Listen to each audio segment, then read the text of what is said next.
So we're here on Rich Conversations, and this is a very special episode. All the way from California, Los Angeles, Alex Wasily, who is the trombone player for legendary funk band Dumpstaphunk. Indeed. Star tender extraordinaire. So much going on in his life, and he's back in Chicago here for a little bit. So man, we gotta get him on the podcast, dude. I'm so many. So many good questions. You really do have some great questions. And before we kick it off, I just want to say thanks to you and everything you do, Rich Conversations. It's awesome. I'm excited to talk to you, man. I really look up to you and the way your analytical brain works. It's awesome. So I'm honored to be here. Let's have a conversation, man.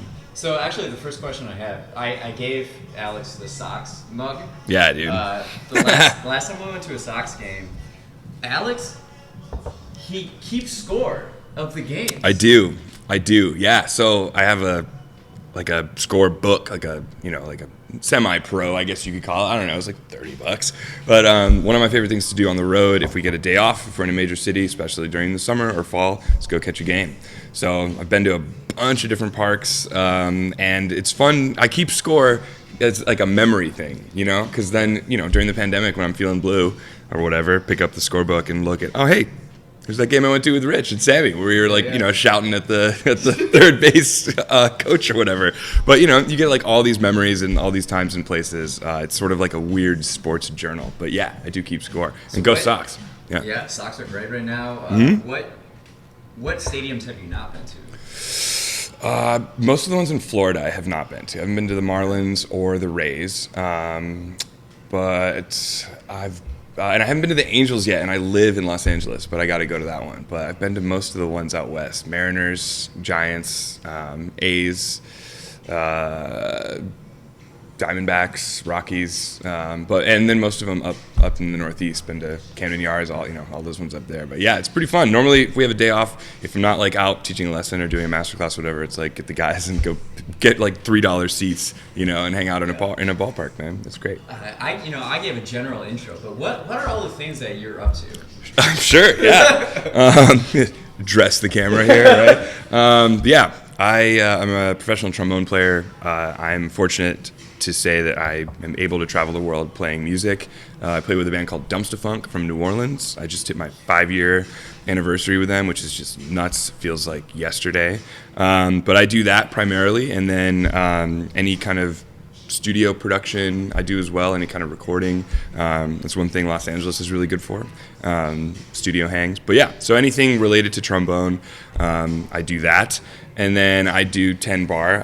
I have a love of hospitality and service, and making people badass cocktails is a great way to kick off a conversation, or to get to know someone. And when I lived in Chicago, I'm actually working here at Lincoln Station tonight. I'll never let it go, nor should anyone who works here, man. This is the home base.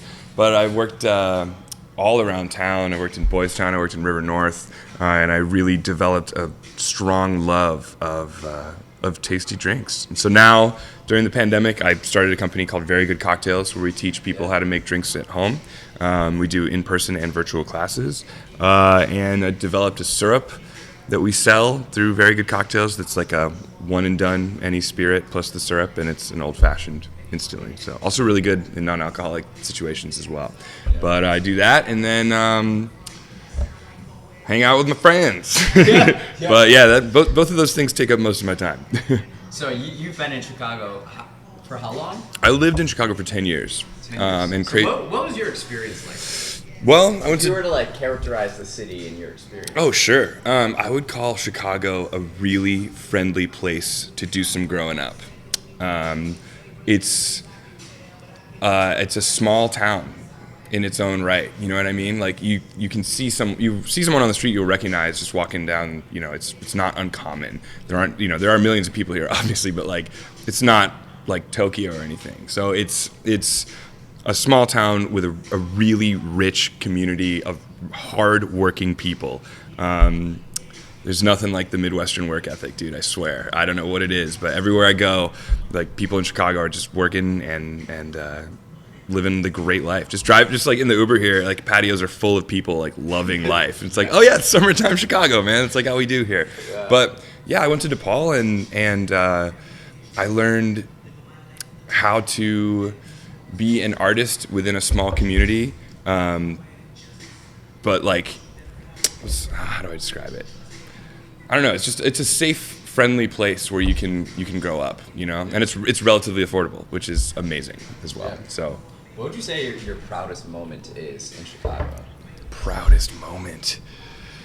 Oh man, that's a good question. Proudest moment, I would say maybe my first gig with Dumpstaphunk, or like my first couple gigs. They used to do this thing a lot of bands do, where if there's the core group and then they have a horn section in sort of every major city they're touring in, so that they don't have to bring 3 people on the road, you know, like that's 3 more hotel rooms, you know, per diem, all that stuff. So kind of getting in with them after, you know, grinding on my instrument for years and, you know, doing it well, I guess, but not like, you know, touring the world well. I don't know, jumping on with them, it was a huge, like, validation in a lot of ways. You know, it's like, dude, you've been working your ass off, and, like, it's paying off. So I would say that was a super, super proud moment. And you know what else? Getting asked to bartend at 3 Dots and a Dash was a really proud moment for me as well. Because back then, they sort of cherry-picked the bartenders they liked from the other Let Us Entertain You restaurants, and they asked me to do it. And I was honored. So that was another really proud moment, but...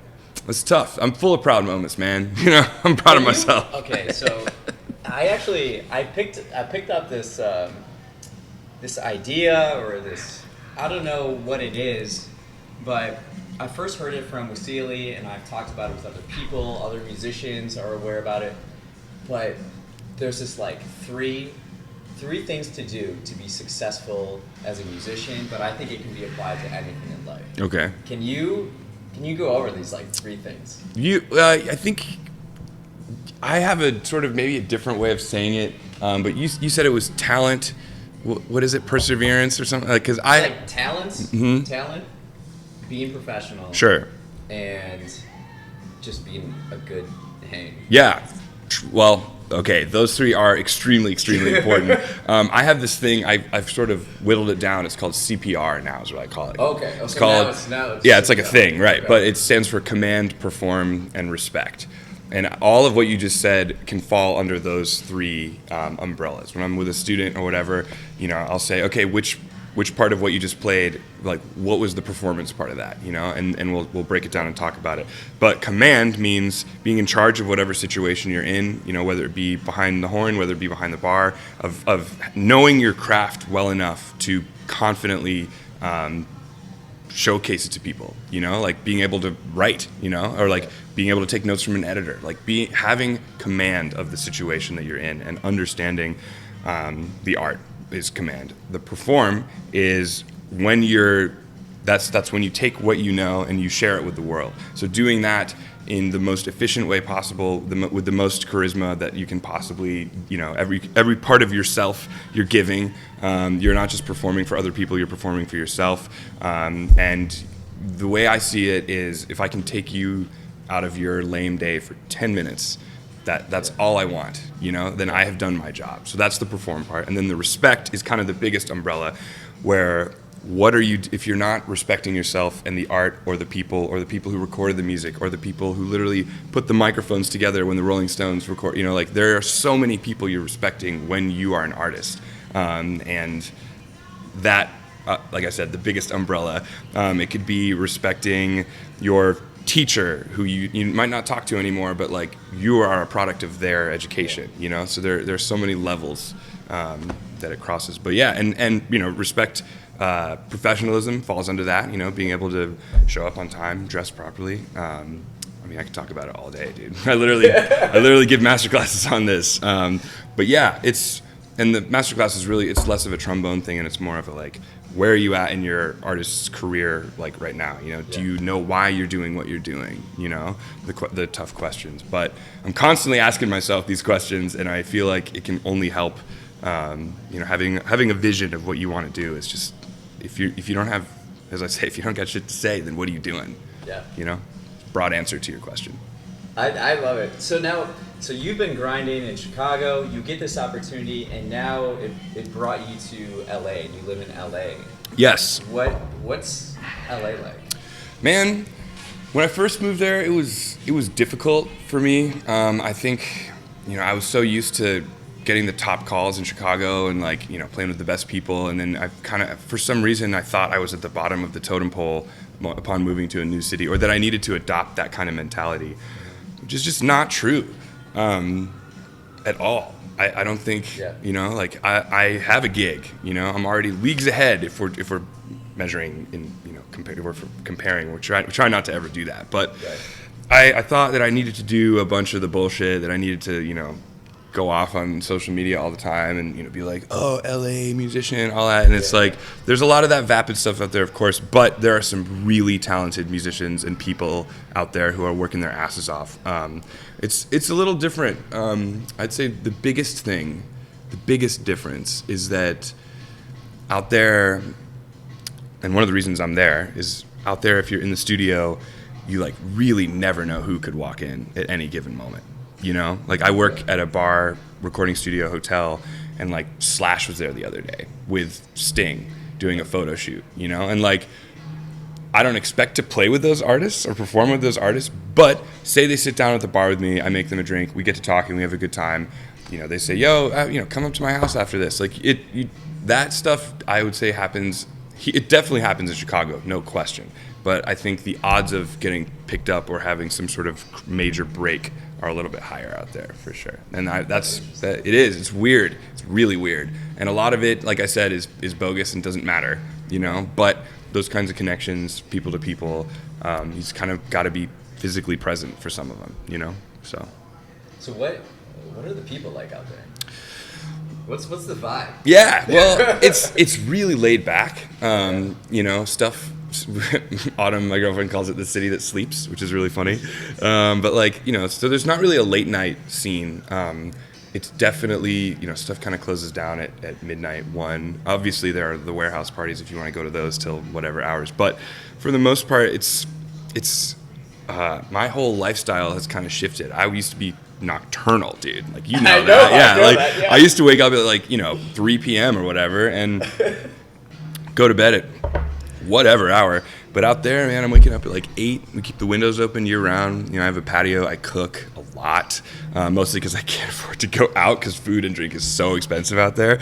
But that's not true. We go out and enjoy ourselves. But I'm cooking. I'm eating a little bit healthier. I'm drinking a lot less, and that's sort of the vibe, man. It's you can't drink as much, literally, because you have to drive everywhere. That's a major part of it. But yeah, I don't know. I find myself getting up when the sun is up and enjoying the outdoors a little bit more. So, but the people, there's 20 million people in LA County, so you can get whatever you want. But I will say everyone I've met has been really cool and has made me feel welcome. And the way I look at it is there's room for everyone out there. Okay. So very American in that way, if you know what I mean. So. What area? I live in Highland Park, which is a neighborhood here in Chicago, of course, but or a town, I guess. Technically a town out here, right? Is it a town? It's a village. It's right outside. Suburb. Yeah. Yeah, but Highland Park is eastern Los Angeles on the border with Pasadena. So it's a super awesome Mexican part of town. The street tacos. If you're ever in LA, call me, and I will make sure you're going to the right ones. Nice. Yeah.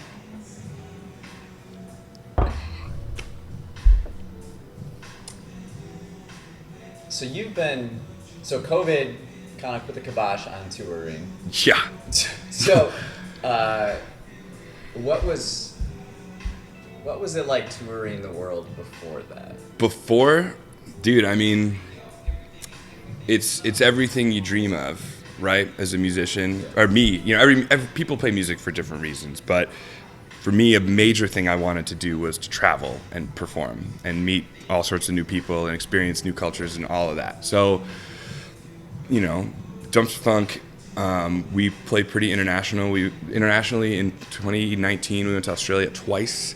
You know, like we've done a Europe tour. We went to South Africa. You know, we are all over the world, and of course, the lower 48 states playing 100 shows a year on average. But what's it like? It's really tiring. It's exhausting, in like the best way though. You know what I mean? Like you could be dead tired, like no sleep, but then, you know, you walk into a room of 1,000 screaming people, like so excited, and all that just goes away. And honestly, we joke about it, but the more tired the band is, like the better the band sounds. I don't know. Really? There's something about it. We just like really, really go for it sometimes and just like leave it all out there. But it's exciting. There are ups and downs that you can never predict. One of my favorite things is being able to see my friends all over the country. You know, you got like, you know, people who I grew up with here in Chicago that have moved away to like Denver. You know, I get to see them like 3 times a year. I get to see my family more often than I normally would, That's something people don't think about. When right. It's like, yeah, like anytime we play in the Southeast, like I'm from Savannah, Georgia. If we're playing Charleston, it's like a 2-hour drive from my family, and they'll make it like a trip. You know, they'll like come and stay and see the show. And if we have a day off or something, I'll go hang, you know, at home or whatever. And generally, if I'm on the eastern side of the country, I'll use some Southwest points to go home as well and see my family. So what are like the logistics of touring? Yeah, I mean, well, there's lots. For you. Do you mean like flights For and? you, like what is your process like when you're going on, say, a European tour? Like what is Oh, okay. Well, for me as the artist, I've got it really lucky and really generally pretty easy. Besides, obviously, having to kick ass on trombone or whatever, you know. But like, besides being awesome, besides the actual art part, the logistics, yeah, man. I'll get a text or email, you know, from the higher ups, management or agency, or most of the time it's Ian, the guitarist in the band. He kind of does the flights and a lot of the logistics. But for a big one like Europe or something, the higher ups will send an email like, here are your flights, you know, and you're this person in this car will pick you up, take you to the hotel, you'll be checked in. Like it kind of is like the movies like that a little bit, where like people are just there to kind of take care of you. In Europe, not so much the United States. There are places though where the hospitality is incredible, but yeah, like in the States though, I'll get a text from Ian, like, yo, got more dates, or we should have a shared calendar, so we'll see like some things that are on hold, and then once they get confirmed, we generally know like a year in advance where we'll be, which is really awesome. Nice. It's killer. That's so nice. Like it's killer, yeah. And you know, obviously some dates get added later in the game or whatever, but for the most part, I can really plan. It's weird because I can plan and I can't plan. You know, if Autumn's watching this, she'll be laughing. But especially right now post-COVID. Post-COVID, we're kind of scrambling to pick up where we left off, and there are a lot of states that we can't really play 100% yet in, so we're hop skipping around. But yeah, normally I know where we'll be a long time in advance. What's it looking like post-COVID? We're busy. Starting? Yeah, the probably every weekend for the rest of the year we'll be out, which is awesome. We're not doing that many long, like 6 weeks out. Those are grueling. Not sleeping in your own bed for that long. Even 2 weeks. 2 weeks is pushing it for sanity levels. You know, living out of a suitcase. You know, entertaining every day or whatever. But yeah, our model is generally Thursday through Sunday, somewhere in the country. So tomorrow's Virginia Beach, then I'm back here, and then next week is Aspen Monday, New Orleans Tuesday, and then Memphis, Nashville, and 2 other smaller cities throughout the rest of the week, and then it's back to LA for a week, and then Salt Lake City or something like that. So this is an opportunity to see all these different cities. Mm-hmm. At least I know you're working and you know you're exhausted. Oh yeah, but you get to go to new places for sure. So what are some of your favorite cities? Dude, some of my favorite cities. I love Seattle. I had such a good time in Seattle. Obviously, it's kind of cheating to say New Orleans, but I'm there like every 2 weeks, and if you've never been to New Orleans, you gotta go. It's like Europe. It's like no rules. And music 24 hours a day almost, damn near 24 hours a day. I once, this was like in fall 2019, Wasily and I were bartending a Buffalo Bills game at the station. Yeah, we were. And I was asking you about New Orleans, and you said you were there 24 weekends of the year. I was there. The actual math was 1 day out of every 13 days in 2019. I was in New Orleans. So, but I wasn't. It wasn't like I was there like 1 day and then gone for 13. I would be there for like 2 weeks or something for Jazz Fest, or we start a lot of tours there because we have a souped up Sprinter that we ride in. So I'll fly into town, we'll rehearse or record or something, and then leave from New Orleans on a run on the highways. So, but yeah, I'll be in New Orleans next week. I always say I can drive around New Orleans without GPS. I know it that well now, but it's a world-class city for food, arts and entertainment, and just rich musical culture. I want to get back to New Orleans. Yeah, sure. But like what? Other cities. New Orleans, yeah, Seattle. Let me think. We always, dude, low-key, we always have a great time in Baltimore. Baltimore, man. Baltimore. Right? Isn't that weird? Yeah. Baltimore, there's some really, really killer crab cakes places. We go to this place called Mother's that's like, whenever we go, we have like food spots that we love as a band. And a lot of times the owners or the servers or whatever love us, so they'll just take care of us, which is the best, dude. It's like total perks, All you got to do is wear a Mother's t-shirt on stage or whatever. But Burlington, Vermont is awesome. Burlington, Vermont. Is Vermont like sneaky? Oh, Vermont's amazing, dude. Yeah, they got it figured out over there. Where else do we like to play? Charleston, South Carolina is always a really good time. Trying to think other cities we do really well in. Generally in the South. Whenever we play Austin, Antone's is always off the chain. And there's, what's it called? Just north of San Francisco, Mill Valley. Whenever we play up there, it's like billionaire tech money. Yeah, it's like all these old rock stars live there and they always come through, and it's like Bonnie Raitt was at our last show, up there. It's just like hanging out. So it's crazy. But yeah, Colorado too is beautiful. I don't really love the elevation part of Colorado. Playing trombone at 9,000 feet is really difficult, to be completely honest. But the people there are so obsessed with live music, you can't not love it. So where else is, what? Salt Lake City's kind of fun too. Salt Lake City. You'd think like, Mormon, like no one's drinking and partying, but like every show we play there is lit.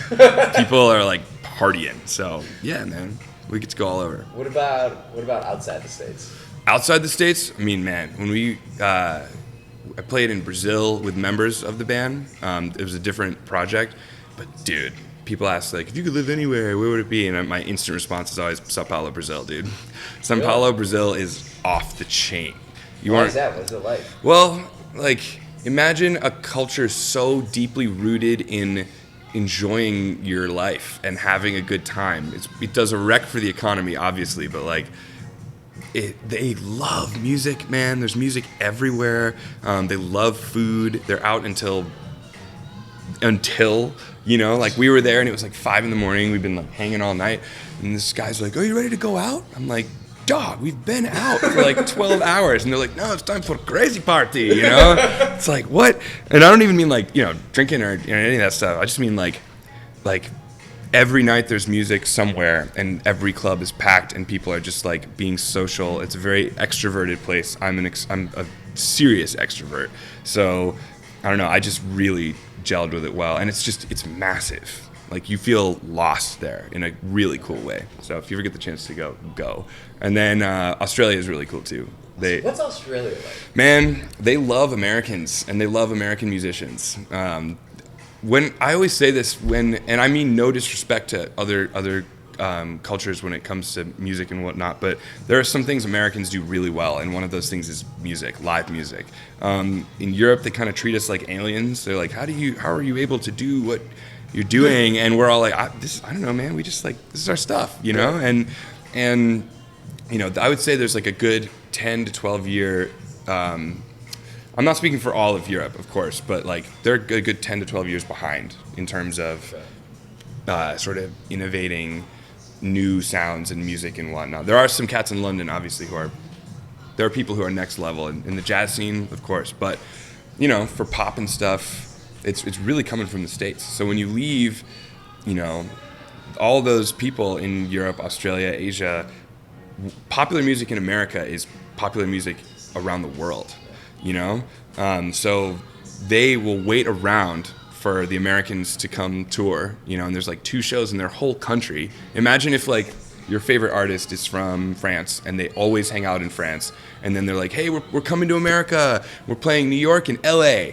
It's like, yo, what? You know, if they were your favorite band and you had the funds, you would go.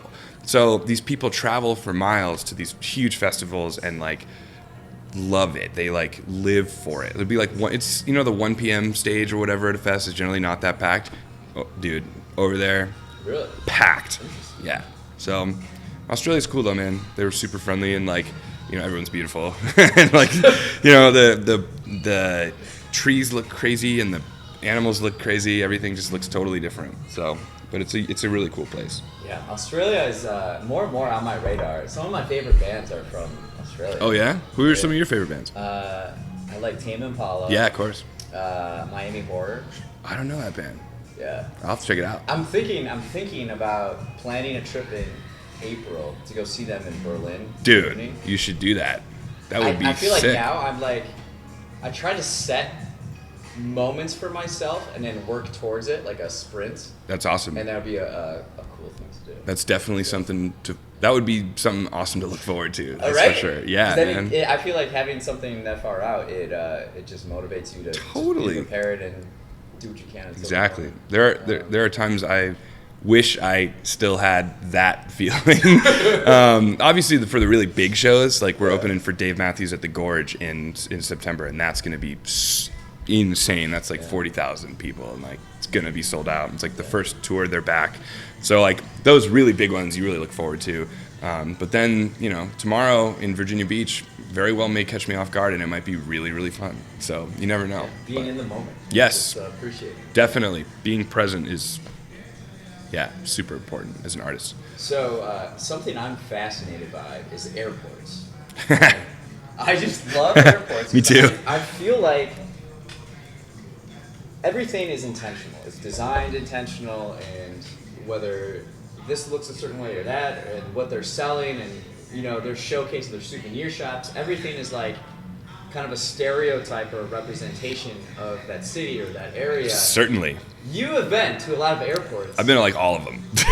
What are some of the airports that stand out to you? Some airports I can say immediately. I said it earlier, but Baltimore's airport rules, dude. They have like the craziest food selection. They have a legal seafood there. It's called like Legal, Legal. If you are at that airport, go get food there. It's very, very good. And then Miami's airport is huge but awesome. And if you travel a lot, there are a lot of little things you can do. Or even if you travel a little, there are a lot of things you can do to make your life easier. If you get like the right credit card or whatever, they let you into the lounges, you know? And like airline lounges are, if you travel as much as I'm traveling, it's a lifesaver. Free food, free drinks, a comfortable place to chill. The Miami airport though has a lounge where you can get free massages, like when you're in a layover. So it's like life changing. So Miami's great.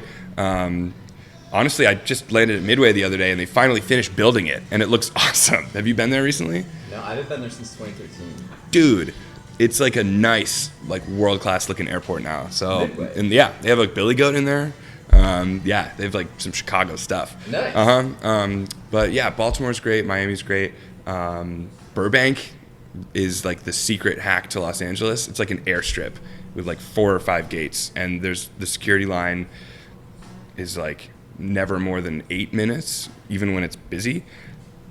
Woo, excuse me. And if you look carefully, sometimes you'll get like a better deal to Burbank than to LAX. So, and it's Los Angeles. You know. So those are a few. Oakland is also pretty cool. If you fly into San Francisco, fly to Oakland. It's closer to San Francisco and probably cheaper. That's a hack the band does. Jacksonville is really nice. Fort Lauderdale has a killer airport. Really? Yeah, man. What's Jacksonville Airport like? Jacksonville is, fun fact, the largest city in the United States. Not population-wise, but like actual, like geographical. Yeah, it's like it says like now entering Jacksonville, and it's like, dude, we're in the marsh still. It's like 50 miles of like marsh that you drive through, and then this huge metropolitan area that I've never really hung out in. But living in Savannah, you can either drive to Charleston or to Jacksonville for a larger airport for a better deal if you're like flying internationally. But yeah, Jacksonville Airport, it's very Floridian. They have like beach theme, you know, and like it's like seashells in the ground and all that stuff. Yeah, it's very exciting. The things we look forward to, right? Okay, what about the international ones? What Oh. are those airports like? You ever been to Frankfurt in Germany? No. Whew! You want to talk about a marvel of German engineering? They can turn a plane around in like 20 minutes. You know, it's the Lufthansa airport, and it's epic. Zurich is also unbelievable. In Switzerland, the only problem is that the Swiss franc is like double or like triple the dollar, you know, or like triple its value of the dollar. So like a sandwich is like $35 over there. Yeah, it sucks. But it's a beautiful space. Trying to think. Honestly, the Johannesburg airport looked like the Guggenheim Museum in South Africa. Really? That was pretty epic from what I recall. But those are a few. Yeah, they care, man. Those other countries, like they just finished LaGuardia, and apparently it's really, really nice. They just completely redid LaGuardia in New York. And The last time I flew out of LaGuardia, I was in one of the new terminals. Mhm. I was like, what? yeah. This place is not the same LaGuardia. Yeah, no, dude, it was a wreck. Traveled before. Dude, and then, like, my favorite part about LaGuardia Airport is you land and then you just get kicked in the teeth by New York City with a $90 cab ride to this, you know what I mean? It's like, there's no train to get out there or whatever. Yeah. There's like a shuttle bus that will drive you to a train or something. Yeah. And it's like, yeah, enjoy that $90 cab ride to the city. Welcome to New York. That's you know? not fun. And you're just like in the back, just like watching fares go up. Oh, yeah. It's just And like sitting in crawling traffic or whatever. Yeah. Airports, dude. Anyway. Airports. Yeah, man. Are there some places you would like to go still? Definitely. Oh man, there's so many places I So want to go. you're not done with Dude, traveling. I'm not done with anything. No, Yeah. I'll go anywhere, man. Honestly, like I love traveling, you know? I love airplanes. I'm like a nerd about actual physical airplanes as well, and aviation, and just like the miracle of flight. The fact that I can pay someone money to get into a pressurized tube that hurls itself with the power of the explosions of gasoline for thousands and thousands of miles will never cease to blow my mind. It's incredible, isn't it? I mean, come on, it man. should be appreciated more. Yes. So, and you know, I understand people hate it because like you really see humanity at its worst a lot of the times. But if you're used to traveling, you have like I have the world's best noise canceling headphones, have my hoodie up, sunglasses on. Like I'm not talking to anyone. I got my own little vibe going on. But there are people who are really bad at it. And that can annoy other people. But if you can just tune that out, I don't know. I think it's Like it's especially magical. the people that the plane lands and they get up right away. What are you doing? I You don't know, understand that. I understand there's a major fear of people's blood clotting on planes. That's like a thing that happens. really? It does happen, but those are on like 18-hour flights. That's like from Singapore to London. That's not from like Chicago to New York, you know? Yeah. So I understand if you have, high blood pressure or whatever, or you're prone to blood clotting, something about the pressure in the air, people want to stand up. So I'm not going to hate on them for that. But I sincerely doubt that, like, I would say there's no way 99% of those people have blood clot issues. So yeah, I don't pass judgment. I generally wait until I'll wait till rows behind me are empty, and then I'll just get up and walk. You know, it's like it takes a while to deboard a plane, especially in the States. They don't open the back door of the plane, except for in Burbank. In California and Burbank, they will open the back door of the plane and they board from the front and the back. It's the best. Really? Yeah. So there are places you want to go. Yeah. Um, I want to go to Tokyo really bad. I've never been to Tokyo. yeah, Tokyo's on my list too. I want to go to, I'd love to go to Beijing. I want to go to Shanghai. I want to go to, What's the music scene like over in China? I honestly don't know. I know it's pretty strict in terms of what you can do while you're there. And a lot of times there's like a minder, like a government minder to make sure you're like only seeing the right thing. And you can't get on the internet really over there. But I know it's vibrant in Japan. Music scene is amazing over there if you can get over there. What about people to play with that you'd be excited about or open for? I know I know Dumpstaphunk opened for New Orleans, or in New Orleans for the Rolling Stones Yeah. at the Superdome. During COVID, I had this angst of like live music, so I'd watch some of my friends. So I saw Wasily on YouTube play it. Yeah, at the dude. Superdome, Yeah, and, man. it's pretty cool. That was I mean, I'll never forget that ever. You know, that's like that was a momentous occasion, and we slayed the gig, and it was really fun. You know, 60,000 people, you know, all in New Orleans, where the band is from New Orleans, like hometown heroes. And Dr. John had just passed, so we played Right Place, Wrong Time, and like, you know, with the Soul Rebels brass band, brought the house down, dude. It was, I'm like, you know, getting goosebumps thinking about it. It was the best. But there are tons of artists I would love to play with. When people ask, like, you ever played with this person? I always say, not yet, because you never know what will happen. But I would love to play with Justin Timberlake. I think his band is badass. The Regiment Horns have that gig locked up, and they're some of the baddest dudes ever. Those guys just kick ass. I'm trying to think other artists I would love to play with. I still haven't. I can't say anything about the gig because it's not. I can't say where or when it is. But Fred Wasily, the trombone player for James Brown and the JBs, or just Fred Wasily, arguably the most influential funk trombone player who's ever lived.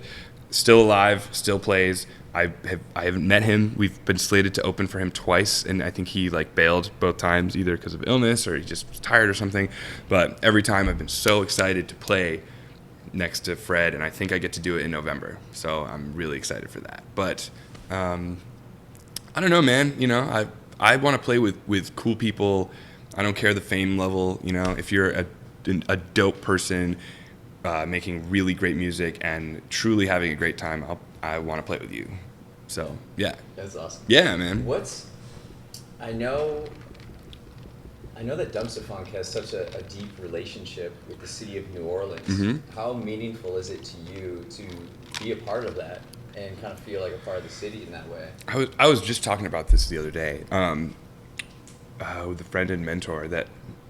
So Dumpstaphunk is the Neville family. The Neville brothers out of New Orleans are arguably one of the most influential American musician or group of musicians, really representing the city of New Orleans to the world to this day. But Ivan Neville and Ian Neville, Tony Hall and Nick Daniels, all who played with the OG Neville brothers, or the Meters. I call them the godfathers of funk, the Meters. And so this is The like, Meters are great. yeah, it's the Meters, you know. But the gentlemen I perform with regularly, they have such a deep. It's like part of their being, man. Like they can't. There's no reason for them to separate New Orleans from the music they play. It's very embedded in their culture, and for me, an outsider, to be welcomed in. Obviously, you gotta learn the music, and you have to, you know, we talk about CPR, you have to respect the culture. New Orleans is the oldest city in America. I think it's like 300 something years old. It's like older than America. And it's like they say the birthplace of jazz, but it's the birthplace of so many other different styles of music. And to be part of it is something I never take for granted.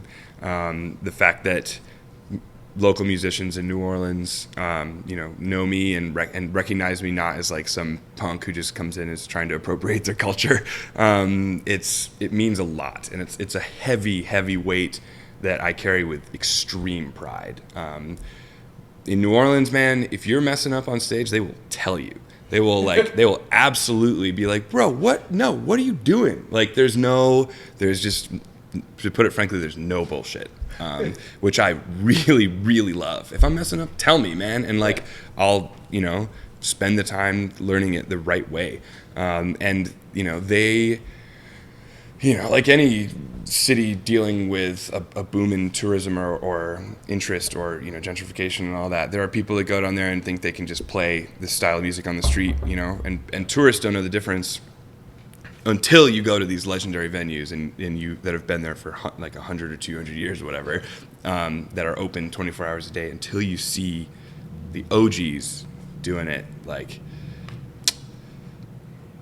it's really hard to put into words, but people love the style of music and they seek it out all around the world, honestly. Not just in New Orleans, but yeah, it doesn't sound, I hope it doesn't, how am I saying this? Talking light speed. I hope it doesn't sound like it's a burden at all. It's like a medal of pride. It's an honor that you have to live up to them. Yes, indeed. So, and I'm constantly learning and constantly trying to get better. But it's a major part of my life is New Orleans music. So, something that Alex is a part of and has started is this party called Funk Party. Oh yeah, the Funk Party series. Yeah. I've heard people say this literally. Funk Party is probably the coolest thing I do in a year. Oh man, really? I've heard people say that. Damn. That Funk Party is the coolest thing they do every year. Oh man, that means a lot. That's pretty cool. And you've done 16, 17? 18. 18? Yeah. They are a lot of fun. Can Yeah. you explain Sure. the history of the Funk Party? Sure, man. So it's just called the Funk Party series, I guess you could call it, but I just put a number after it. But they started in my apartment in Wrigleyville above the Dark Horse Tap at Newport and Clark and Sheffield. And it was with my band, Hip Trip, 6 guys, and we were tired of kind of striking out at venues or just like getting, no pay or whatever, and we were just like, you know what, let's do like the house show vibe. So at first it was like the most epic music school party of all time, like 160 people crammed into my apartment. Everyone pays $5, whatever. And the band gets, we got paid like $200 a man and have a great time. And it's like, hey, we made money playing original music. And like, we didn't really know what was happening, but I would throw them every couple months and we'd pay our rent with it. That was my agreement with my roommates, is they get a cut, So, and they're, it was awesome, and it was above a bar, and everyone who lived around the apartment were all bartenders, so they were all working. It was never a problem. And thankfully, nothing bad ever happened at any of those parties. But we did 1 through 5 or 6 there, and then they got so popular that I started looking at other sort of warehousey DIY spaces you could rent out, and I moved from that place to a little place called HQ, and once that was maxed out with people, it was like we went from 100 people to 200 to 300, and then they said, hey, this is too many people, we can't do it anymore. So then we moved to a place called Canvas, and they're awesome. They're a really great space, and once that got too full, now we've landed at a place called Rut Corp on the south side. But it's now it's my band, Alex Wasily's very good band. My brand is very good. Like, it's literally a very good LLC, and there's doing business as very good cocktails, very good band, very good DJ sets. I did it as a joke. Someone told me I wouldn't name my band Alex Wasily's very good band, and I was like, dude, I will, and I have, and it somehow has worked for me. I think it's because I'm a nice person, and people kind of they like hanging out with me or whatever. If I were a jerk, I don't think the name would have stuck very well. Right. But yeah, it's now I put together like a all-star monster band, and then I have an opener group. Always a Chicago band comes and opens, and it's it's never not sold out, and we get 400 heads in a room, and throw a party until sunrise. And there's art everywhere. They decorate the place incredibly. And a lot of local breweries donate beer, which is really cool. Mars Brewing donated to the last one. But yeah, it's definitely, there's like pro lights and sound. It's like not an amateur party. It's a lot of fun. It's a lot of fun, yeah. But like, like it's the secret to the Funk Party is you're in a strange space you've never been in. You're probably having a couple beers, whatever. But there's the feeling of being included in something, being part of something. And yeah, it's a party, but like it's a very Chicago party. And you kind of got to know someone to get in or to know about it. I'm not like, it's never once been written about in any major publication ever. No newspaper, none of that. So it's all just word of mouth and social media here and there. But yeah, it's a major part of my existence and my life. Just the other night, I was at RPM Italian with Sammy, and this like table of women were like, hey, you're that funk party guy, you know? And like I was literally in Australia, and Logan Metz, the organist for Lucas Nelson, we were sharing a stage, and I didn't know Logan at the time, but he was like, dude, you're that funk party guy. And our sound guy in Australia was like, God, you can't take Wasily anywhere. I swear to God. Like, everyone knows this guy. Just can't escape. And it's so funny because, like, as a trombone player, I'll never actually be famous. I'll play with, like, famous people, and then when the gig is done, the 10 people who played trombone in high school will tell me I did a great job. And then I can go lead a totally regular life and have a great time. But, you know, it's fun to be, like, semi-Chicago famous because of the funk parties. But the next one I think will probably be in the winter. We literally can't do them in the summer because the space doesn't have AC. So, you know, that's the thing. But yeah, it's fun. The band I put together is always killer, and it's a good time. So if you're free, come through it. And they get tickets because it always sells out.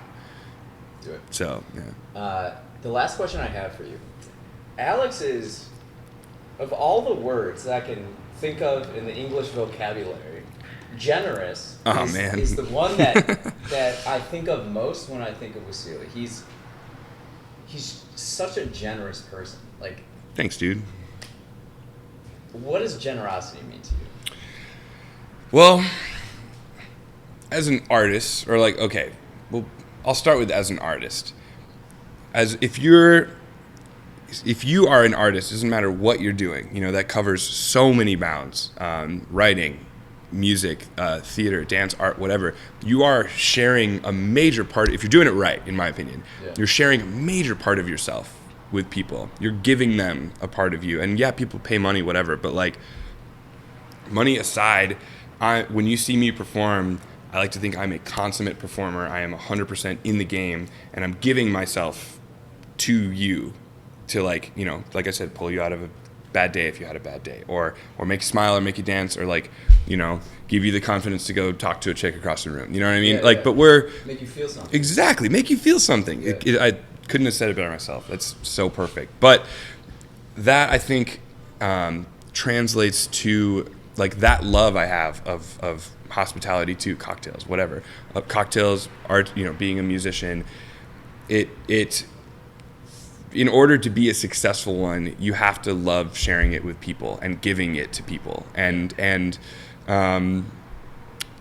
my love of joy, I think I called it unyielding optimism is what I call it. But like, you know, I want for people to have as much fun as I'm having, and I want to give them that in any way I know how. So whether it be through music, whether it be through cocktails, that is what I think of when I think of generosity, you know. And I don't mean to sound like haughty, you know, or like, I don't even know what that word is. Yeah, like, you know, like. See, my vocabulary is quite limited. Says the writer. Get out of here. But like, you know, I'm without trying to sound conceited or anything. It's like, it's a genuine love of taking any person who had a bad day and making it awesome, or making someone laugh or making someone smile. It's like, it's truly that simple, and that I'm willing to put my, you know, I'm gonna be tired a lot of the time, and that's okay. I'm kind of tired right now, but I'll live. And that's kind of how I look at it. Is there's just no time in this life to not want to, like, be having a great time all the time, which sounds so all the time. I mean, I don't know, man. Like, you know, it makes me sound like a sociopath, like as if I don't have bad days. Everyone has bad days, and I get sad, right. You know. But it's about, you know, sharing all the good that comes to you, because we do really have it really good, and I don't know, trying to share it with the world, I suppose. I have heard you say, when we were bartending once, treat everyone as your best friend until they're not. Yeah. Yeah, I've said that. That definitely sounds like me. But yeah, everyone, I think the actual quote was, everyone is my best friend until they suddenly are not. And I think I was really referring to any guests sitting at the bar at Three Dots, you know what I mean? Like, You walk up, I'm going to treat you great until you treat me like, you know, like crap, and then I'm going to be like, come on, man. But yeah, that is something that I say and act and try to believe, you know, is that everyone deserves kindness, everyone deserves love. why not start off on the right foot every time? Yeah. So there is something else I was thinking about. Alex and I bartended Game 7 of the World Series yeah, with the we Cubs. did, dude. Ah! So it's just us two behind the bar. I'm trying to piece together that night. What do you remember from that? Dude, I remember, so my mom was in town. She was sitting at the corner of the bar. So all my best friends were in the corner of the bar. It was, oh my God, dude. I just remember we ran out of Bud Light and Miller Lite. We ran out of beer, dude. And we had cases. And we didn't even really get to watch the game at all. The only time I looked up was like the last play or the rain delay. Yeah, there was the rain delay. Yeah, and the rain delay meant people were ordering drinks. Yeah. So we dude, that was, though I can say 2 nights behind the bar, Game 7 World Series, that was like one of the most joyous shifts ever. Yeah. Also, I was behind the bar working in Boys Town the night gay marriage became legal in Illinois. Okay. That was also insane. That was both of those nights, man. Game 7, God, I swear, like everyone was, it was like up and down. That like the actual game was amazing. But I remember I went home that night and watched the whole game. Like I had it recorded and like sat and watched the whole game because I wanted to like, relive it or whatever. Wow. You know what I mean? I didn't get to watch the game. You just hear people screaming. I'm literally looking at the ceiling over there. Do you see that? Like all the stuff.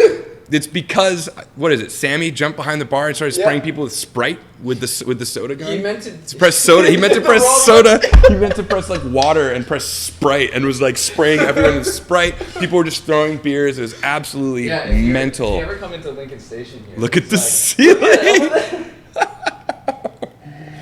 There's all these. We'll never clean it. Never, dude. Never. I mean, that was a magical night, and that was a proud Chicago moment for sure. Like, I mean, God, Cubs pulled it off, man. They're not looking too hot right now. I don't know when this will be edited and put out, but they just lost 9 games in a row or something like that. So not good. But anyway, that was a shared that moment with you, man. That was dope. Special. Yeah. Good. Mm-hmm. Well, on that note, thanks for stopping by. Come on, man. Of course, anytime. Yeah, thank you for for having me, and I'll sit down and talk to you any day, Rich. So thank you. Thanks.